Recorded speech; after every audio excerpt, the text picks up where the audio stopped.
Hello friends, welcome to our channel Whiteage India and today we are going to discuss the topic that is from history। तो आज जो है हम history का एक topic उठा रहे हैं और टॉपिक जो है हमारा वैदिक पीरियड है। इससे पहले जो है हमने आपका इंडस वैली सिविलाइजेशन को डिस्कस किया था और आपके जो थे कई सारे हिस्ट्री के इंट्रोडक्शन को भी हमने डिस्कस किया था। तो आज जो है हम डिस्कस करने वाले हैं अपना वैदिक पीरियड।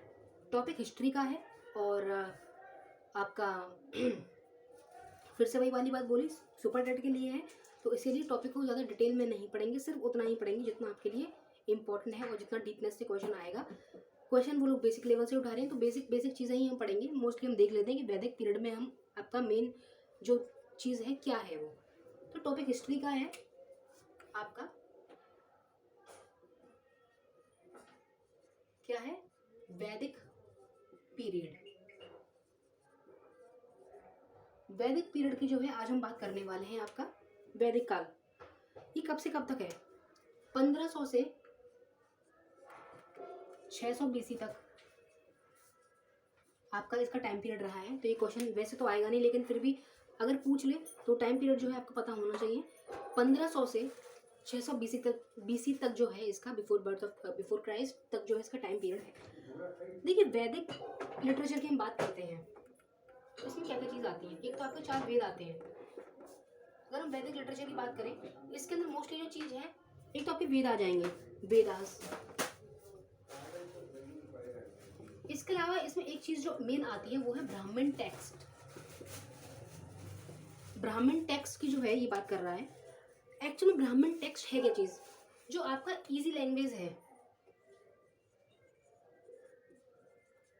इजी लैंग्वेज ऑफ वेद। वेद की जो इजी लैंग्वेज है वो आपके ब्राह्मण टेक्स्ट में दी गई है। हर वेद का जो है ब्राह्मण टेक्स्ट है तो हमें उसको भी याद करना है। इसीलिए मैंने आपको पहले बता दिया कि वैदिक लिटरेचर में क्या क्या चीज़ है आपकी। तो वेदास हैं, ब्राह्मण टेक्स्ट हैं, इसके अलावा आपके उपनिषद हैं और इसके अलावा आपके अरण्यकाज हैं। अब देखिए अरण्यकाज जो है इसका मतलब क्या है? ये वो टेक्स्ट हैं जो कि जंगलों में लिखे गए हैं, क्योंकि अरण्य का मतलब होता है जंगल, फॉरेस्ट। तो फॉरेस्ट में जो लिटरेचर उस समय के जो हमारे गुरु महात्मा जो थे उन्होंने जो जंगल में ध्यान लगाकर जो उन्होंने जिस नॉलेज को उन्होंने प्राप्त किया है, फिर उन्होंने जो टेक्स्ट में लिखा है वो अरण्यस काज है। अरण्यस का मतलब भी जो है आपका फॉरेस्ट होता है। अब हम बात करते हैं वेदास की। तो देखिए हमारे 4 वेद हैं, ये बात हम बहुत अच्छे तरीके से जानते हैं। 4 वेद हैं हमारे, इसमें से हमारा सबसे पहला 4 वेद हमारे कौन कौन से? ऋग्वेद, सामवेद, यजुर्वेद, उसके अलावा अर्थवेद। इन 4 वेदों की जो है आपकी बात होती है। अथर्ववेद है, सॉरी।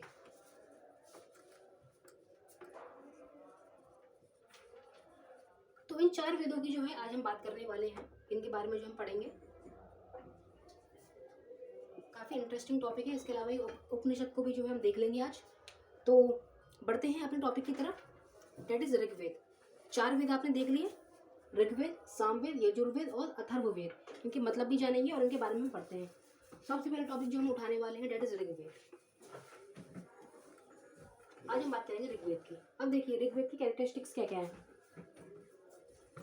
उसको ऊपर वाले को मिटाना पड़ेगा क्योंकि ये पूरा बोर्ड कवर करेगा।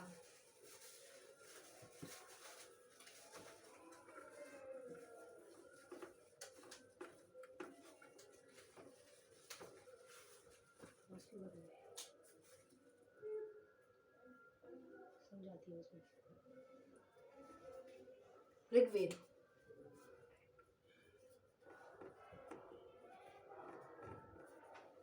ये सबसे ओल्डेस्ट वेद है। सबसे पहली कैरेक्टरिस्टिक्स तो इसकी यही हो गई। अगर सबसे इजी क्वेश्चन जो अगर बनाना तो यही बनेगा। सबसे ओल्डेस्ट वेद कौन सा है आपका? सबसे पहले जो लिखा गया दैट इज ऋग्वेद। कौन सा है आपका? ऋग्वेद सबसे ओल्डेस्ट वेद है ये आपका। इसके अलावा इसको वेद व्यास ने असेंबल्ड किया। असेंबल्ड हुआ है वेद व्यास। वेद व्यास ने जो है इसको असेंबल्ड किया है, मतलब इसको पूरा कंपाइल करने का काम जो है वेद व्यास का है। इसके अलावा अगर हम बात करें, इसमें 10 डिवीजन है। इट हैज़ 10 डिवीजन, 10 डिवीजन है इसके अंदर, जिसके अंदर अगर हम आप बात करें तो जो आपका ओल्डेस्ट डिवीजन है, ओल्डेस्ट और न्यूएस्ट की बात करते हैं, तो 2 से 7 तक जो है आपकी वो बिल्कुल ही ओल्डेस्ट डिवीजन है आपकी, ठीक है। और जो 1 और 10वीं है, 1 एंड 10 है आपकी, वो न्यूली है। जिसमें से हम बात करते हैं गायत्री मंत्र आपका किस में है, तो गायत्री मंत्र जो है आपका वो 3rd डिवीजन में है। गायत्री मंत्र की बात आपकी 3rd डिवीजन में हो रही है। 3rd डिवीजन में जो आपकी गायत्री मंत्र की बात हो रही है। गायत्री मंत्र जो है वो सावित्री को डेडिकेटेड है, डेडिकेटेड टू सावित्री, सावित्री के लिए डेडिकेटेड है ये।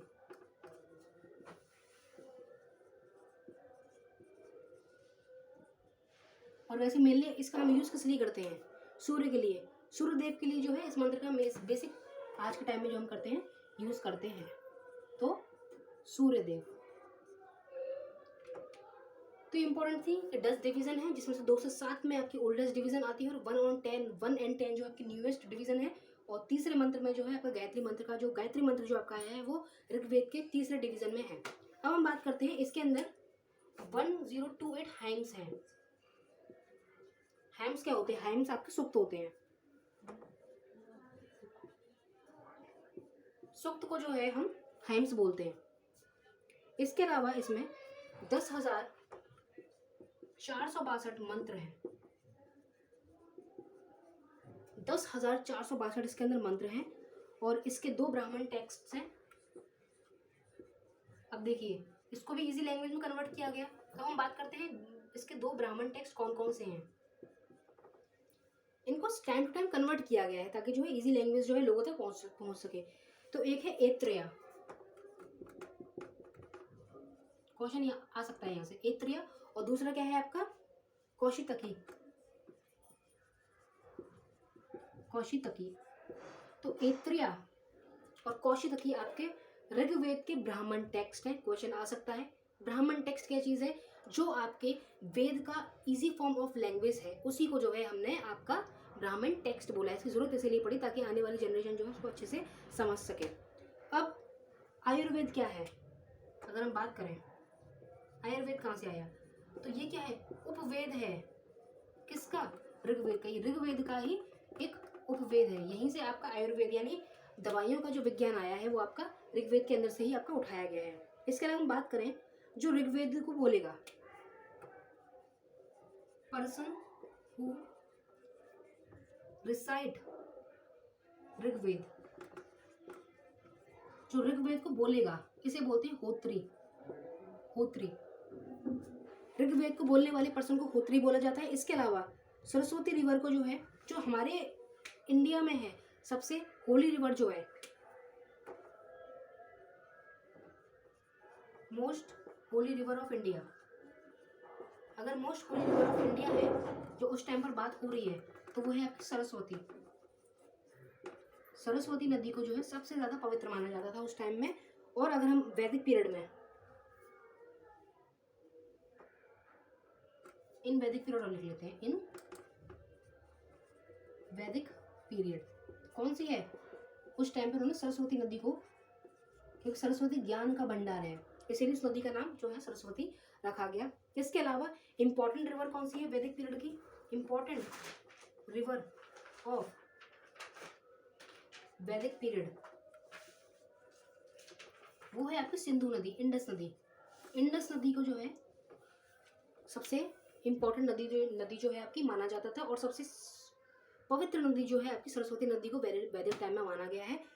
इन तीनों नदी का संगम, गंगा यमुना सरस्वती का जो संगम होता है इलाहाबाद में होता है, जिसमें से आपको सिर्फ 2 नदियां जो है मिलती दिखाई देती हैं, गंगा और यमुना। बात क्या है कि सरस्वती नदी डिसअपियर नहीं हुई है, लेकिन ऐसा बोला जाता है कि वो ग्राउंड में नीचे इंटरनली तौर पर मिलती है, मतलब वो दिखती नहीं है लेकिन है, डिसअपियर हो गई है, और इंटरनली तौर पर जो है वो आपकी मिलती है सरस्वती नदी ग्राउंड में नीचे की तरफ। तो ये हमने आपके ऋग्वेद की बात करी है। 10,462 इसमें मंत्र होते हैं, 1028 हाइम्स होती है इसके अंदर, और ब्राह्मण इसके 2 टेक्स्ट हैं, ऐत्रेय, कौशितकी। इसके अलावा इसका जो उपवेद है ऋग्वेद का वो है आयुर्वेद।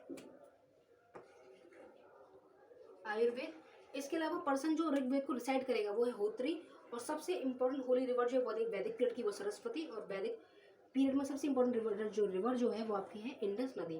अब हम बात करते हैं आगे के वेद की तरफ, और जो है हमारा सामवेद। तो अब हम ऋग्वेद हमने पढ़ लिया है, इसको मिटालते हैं, हम आगे बढ़ेंगे, दैट इज सामवेद।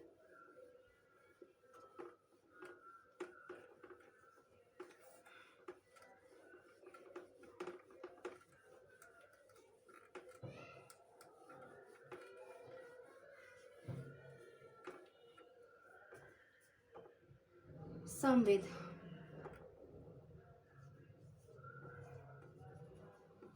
अब देखिए सामवेद का मतलब क्या होता है।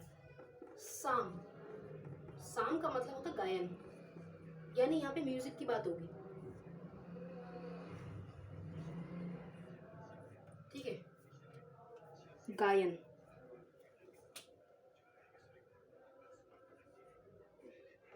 सिंगिंग की बात करेगा यहाँ पर ये, इसीलिए इसको बोला गया सामवेद।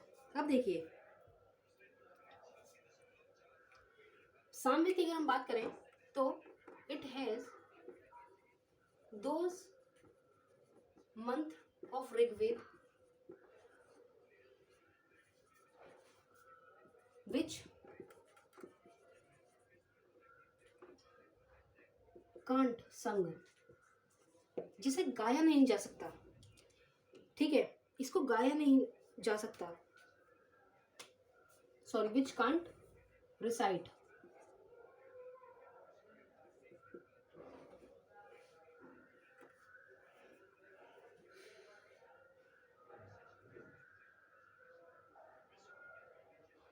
हाँ which can't sung सही लिखा था।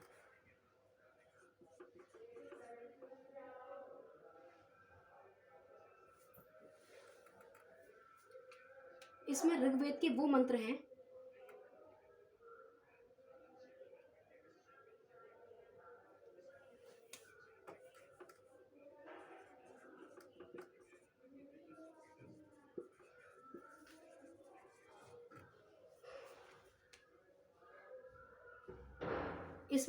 वो मंत्र हैं जिसको गाया जा सकता है, यानी इसमें हम गाने की बात करेंगे, इसे गाया जा सकता है, इसे रिसाइट नहीं किया जा सकता, यानी इसे आप वर्बली तौर पर पढ़ नहीं सकते, इसको गाया जाएगा।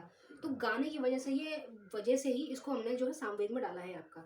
इसके अलावा हम बात करते हैं इसमें, इसी में फर्स्ट डिस्क्रिप्शन आपका हो रहा है 7 म्यूजिकल इंस्ट्रूमेंट की। सारे गामा जो पे पा है आपका 7 म्यूजिकल इंस्ट्रूमेंट, इसकी बात चल रही है यहाँ पे। इसी का वर्णन जो है आपका सारे गामा पा जो है आपका, सारे गामा पा धा नी सा, सारे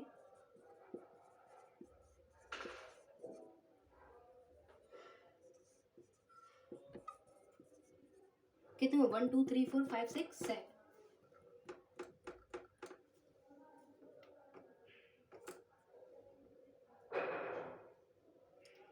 ठीक है, 7 म्यूजिकल इंस्ट्रूमेंट हो गए, 1 2 3 4 5 6 7 डिस्क्रिप्शन जो म्यूजिकल इंस्ट्रूमेंट का है वो आपका सामवेद से ही आया है। और आप अगर देखें तो दुनिया की जितनी भी साउंड्स है वो सभी इन 7 इंस्ट्रूमेंट्स पर ही आपकी चल रही हैं। अगर आप कभी आपने वो क्या बोलते हैं उसको जो बजाने वाला है, तो उसमें इन्हीं 7 साउंड्स जो हैं हम सारे साउंड्स को जो है प्रोड्यूस करते हैं। अब हम बात करते हैं कि इसमें मंत्र किससे रिलेटेड हैं। तो इसमें it has mantras related to Suryadev से रिलेटेड जो है इसमें मंत्र हैं आपके, ठीक है। इसके अलावा अगर हम बात करें तो जो सामवेद के मंत्र को गाएगा,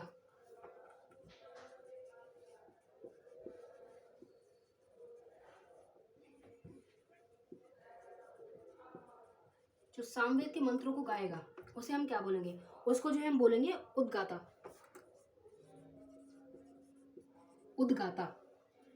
ऋग्वेद वाले को क्या बोलते हैं हम, होत्री। और जो सामवेद के मंत्रों को गाएगा उसको क्या बोलेंगे, उद्गाता। गाता से याद कर लीजिए, उद्गाता मतलब गाना गाने वाला। इसको शॉर्ट तरीका याद करने की। और इसका एक ब्राह्मण टेक्स्ट है, 1 ब्राह्मण टेक्स्ट, इसका एक ही ब्राह्मण टेक्स्ट है, उसके 2 थे, ऐत्रेय और कौशिकी। ऋग्वेद के, लेकिन इसका एक ही है आपका, उसका नाम है पचविश। पचविश इसका एक ही ब्राह्मण टेक्स्ट है, इसका नाम है आपका पचविश। इसके अलावा सामवेद का जो उपवेद है,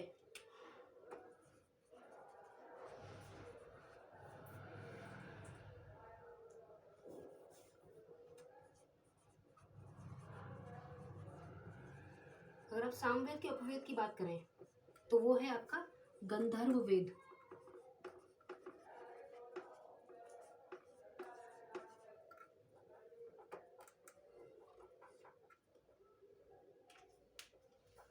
ठीक है, तो ये जो था हमारा सामवेद के बारे में था, जिसमें सामवेद के उपवेद का नाम है गंधर्व वेद। तो इसमें तो सब रटने वाली चीज़ है, क्वेश्चन कहीं से भी किसी तरीके से आएगा।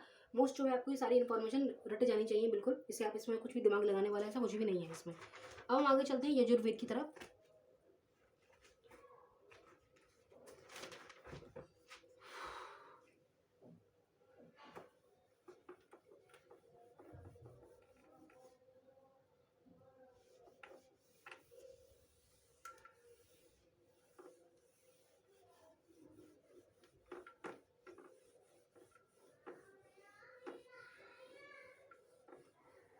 तो हम किसकी बात करेंगे? यजुर्वेद की।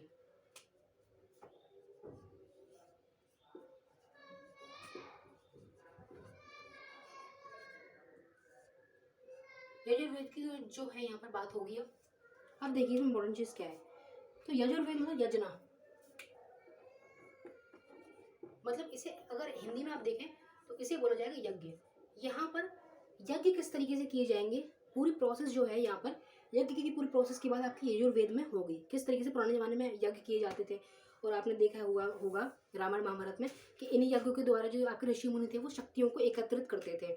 ठीक है, एक तरीके से अगर उस टाइम की बात माने तो इसे आप साइंटिफिक एक्सपेरिमेंट मान सकते हैं। सारे हथियारों को सीखना, उनकी शक्तियों को ग्रहण करना, जो साज में सब।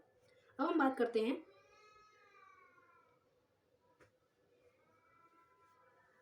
इसके रूल्स क्या हैं। रूल्स ऑफ यजना, ठीक है। तो इसके क्या रूल्स हैं? तो जो इसके रूल्स हैं इसके अंदर क्या है,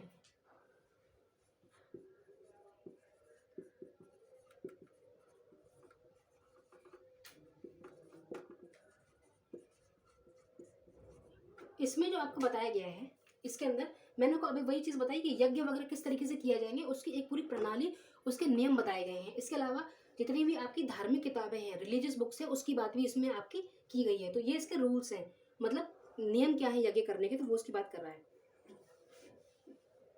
इसके अंदर बोथ स्टेंजा और पोइट्री है। बोथ पोइट्री और स्टेंजा इसके अंदर है, मतलब कवि जो आपकी कविता वगैरह है उसकी बात भी इसके अंदर हो रही है, स्टेंजा वगैरह की बात भी इसके अंदर हो रही है। इसके अलावा इसके दो ब्राह्मण टेक्स्ट हैं।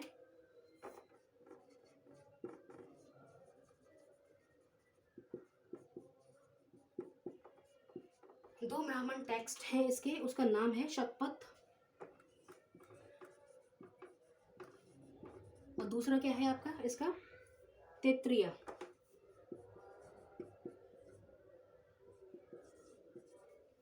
तैत्तिरीय स्पेलिंग ठीक करिए इसकी। दो ब्राह्मण टेक्स्ट है इसके, शतपथ और तैत्तिरीय। इसके अलावा हम आगे बढ़ते हैं। उपवेद क्या है इसका? उपवेद है इसका धनुर्वेद। धनुर्वेद जो है इसका उपवेद है आपका। इसके अलावा अगर हम बात करें जो इसके मंत्रों को रिसाइड करेगा,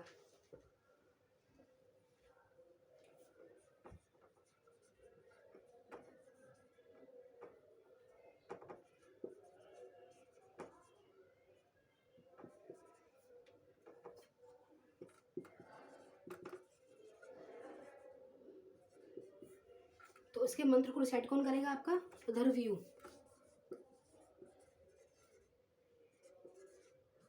अधर्व्यू जो है इसके मंत्रों को जो है आपका रिसाइड करेगा, यानी इसके मंत्रों को गाएगा। तो ये जो था हमारा सब यजुर्वेद के बारे में था। इसमें यज्ञ की प्रणाली बताई गई है कि यज्ञ किस तरीके से आप करेंगे, अदर रिलीजियस बुक्स के बारे में। और ये एक ऐसा फर्स्ट वेद है जिसके अंदर बोथ स्टैंजा और पोएट्री की बात हो रही है। इसके अलावा इसके 2 ब्राह्मण टेक्स्ट हैं, शतपथ और तैत्तिरीय। इसके अलावा अगर हम इसके उपवेद की बात करें तो इसका उपवेद जो है वो धनुर्वेद है। इसके अलावा जो यजुर्वेद बोलेगा, डिसाइड करेगा, उसे हम अथर्ववेद बोलेंगे। अब हम बात करते हैं अथर्ववेद की।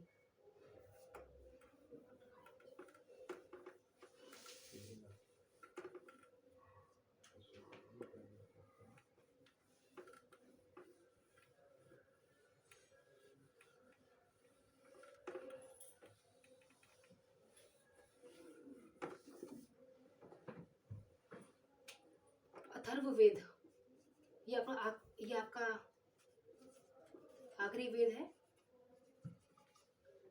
अथर्ववेद। अब देखिए बात करेंगे इसकी कैरेक्टरिस्टिक्स की कि इसके क्या इंपॉर्टेंट फीचर्स हैं। इसको सबसे न्यूएस्ट बोला जाता है।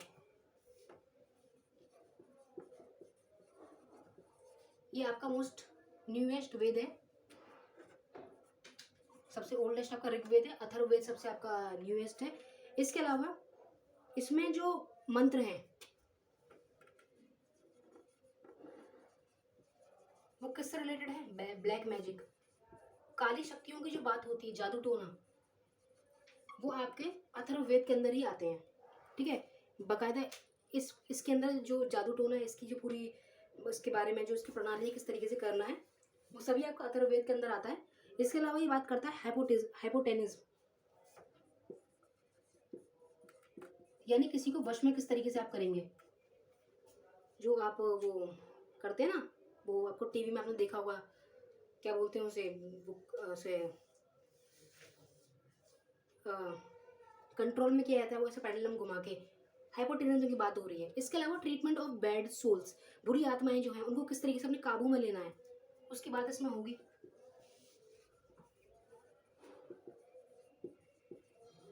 ट्रीटमेंट ऑफ बैड सोल्स, बुरी आत्माएं, दुरात्माएं जो होती हैं वो किसी पर्पज से जब आती हैं तो उनको किस तरीके से अपने काबू में लेना है, तो वो जो है आपका अथर्ववेद में उसकी बात होगी। इसके अलावा ये आपकी और भी आयुर्वेदिक ट्रीटमेंट की बात करता है। ये आपका और आयुर्वेदिक ट्रीटमेंट की जो है बात करता है। ये काफ़ी इंपॉर्टेंट लग रहा होगा काफ़ी लोगों को पढ़ने में। इसके अलावा हम बात करते हैं कि जो अथर्ववेद को रिसाइट करेगा,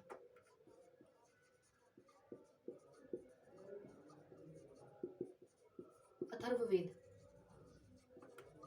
उसे क्या बोला जाएगा? उसे बोलेंगे हम ब्रह्म, सीधे ब्रह्म, उसको ब्रह्म बोला जाएगा जो अथर्ववेद को रिसाइट करेगा। इसके अलावा इसके एक ब्राह्मण टेक्स्ट है,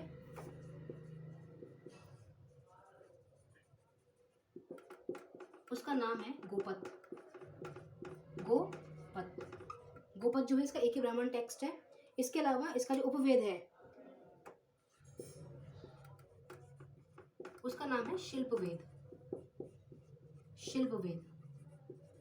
ठीक है, तो सबसे न्यूएस्ट वेद है। इसके अंदर ब्लैक मैजिक, काली शक्तियां, हाइपोटेनिज्म, ट्रीटमेंट ऑफ बैड सोल, बुरी आत्मा को किस तरीके से काबू में करना है, आयुर्वेदिक ट्रीटमेंट मतलब जो दवाई का ट्रीटमेंट है पूरा इसमें आ जाएगा।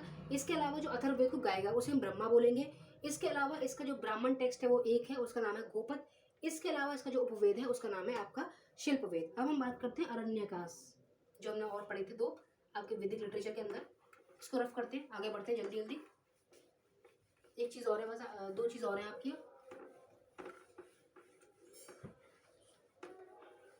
अब हम जो है बात करते हैं आपकी अरण्यकाश।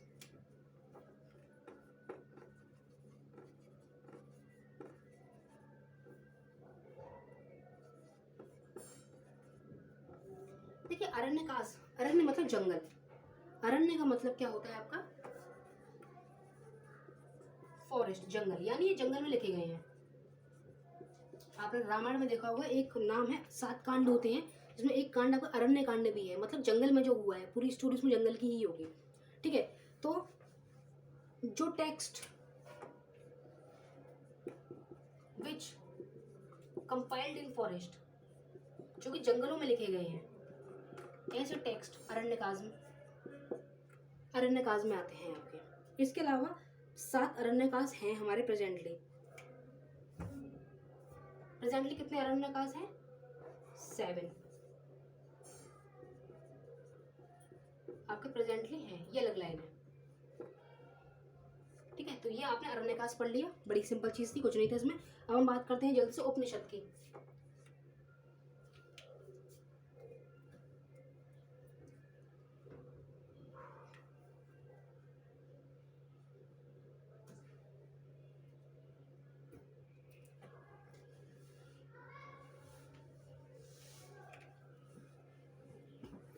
उपनिषद की और हम बात करते हैं इसमें।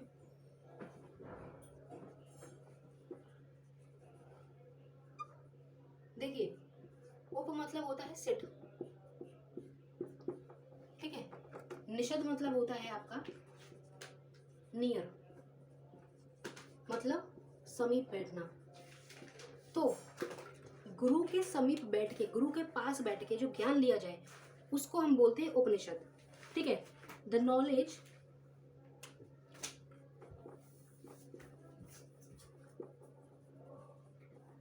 which gathered by disciple। पुराने जमाने में वेदों के टाइम में शिष्य को जो आज हम स्टूडेंट बोलते हैं उसे हम डिसिपल बोलते थे। डिसिपल टू सिट नियरली गुरु, गुरु के समीप बैठ के जो आप ज्ञान लोगे उसी को जो है हम आपका उपनिषद बोलेंगे, ठीक है। इसके अलावा इसमें इंपॉर्टेंट चीज देख लेते हैं। तो 8 उपनिषद है इसमें, देयर आर 108 उपनिषद,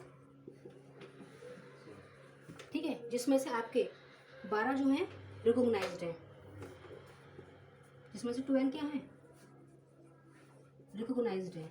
अब आपके इसमें 2 उपनिषद और है जिसके बारे में हम पढ़ते हैं। एक है आपका मुंडकोपनिषद,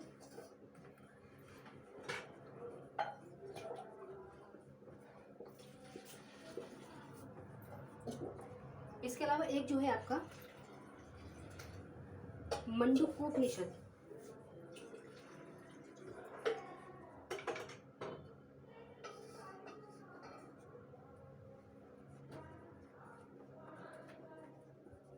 मंडूकोपनिषद। देखिए, मुंडकोपनिषद जो है आपका सत्यमेव जयते की बात करता है।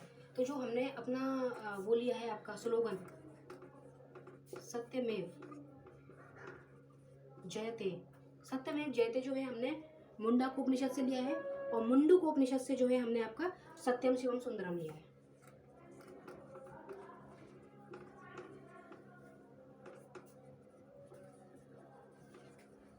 ठीक है, तो इसमें क्वेश्चन पूछ सकते हैं, अगर क्वेश्चन आएगा तो मेन यही आ सकता है कि मुंडकोपनिषद से तो आपका सत्यमेव जयते लिया है, और मुंडकोपनिषद से आपका सत्यम शिवम सुंदरम लिया है। सत्यमेव जयते मतलब सत्य की हमेशा विजय होगी, और सत्यम शिवम सुंदरम मतलब शिव ही सबसे सुंदर है, शिव ही सुंदर, शिव ही पूजा जो है आपका सब, वो आपका इन 2 उपनिषद में आ रहा है।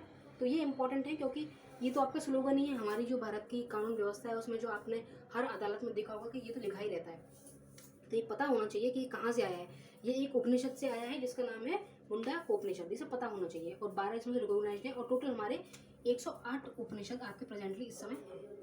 तो मुझे लगता है कि मैंने काफ़ी अच्छे से आपको समझाने की कोशिश करी है। पूरा वैदिक वाला टॉपिक जो है आपका यहाँ पर फिनिश हो रहा है आपका। इसके अलावा अब जो हम आगे पढ़ेंगे वो मॉडर्न पीरियड की तरफ बढ़ेंगे आपके।